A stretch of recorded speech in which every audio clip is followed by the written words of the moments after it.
தெரியாதவங்களுக்கான குட்டி டிப்ஸ் பார்க்கலாம். இவ்வளோ கவர் இருக்குது, அங்கங்கே போட்டு கசங்கி போகும் இல்லையா? ஆல்ரெடி நான் ஒரு பேக்கில் வந்து வைக்கிற மாதிரி சொல்லி கொடுத்துருந்தேன். இப்போ பார்த்தீங்கன்னா இது வேறு மாதிரிங்க.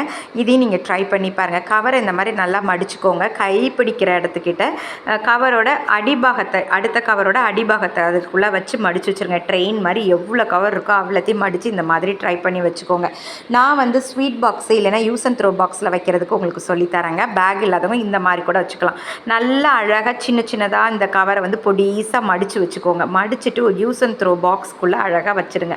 அப்புறம் மேலே இருக்கிற மூடியை சிசர் வச்சு நல்லா கட் பண்ணிக்கோங்க. இல்லைன்னா வந்து தீயில கத்தியை வாட்டிட்டு நல்லா கட் பண்ணிக்கோங்க. எந்த அளவுக்கு வேணுமோ அந்த அளவுக்கு கட் பண்ணிக்கோங்க.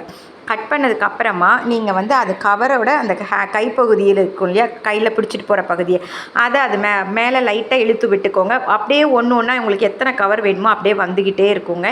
இது அழகாக ஒரு இடத்துல நீட்டாகவும் இருக்கும் வைக்கிறதுக்கு. இந்த மாதிரி கூட ட்ரை பண்ணலாம்.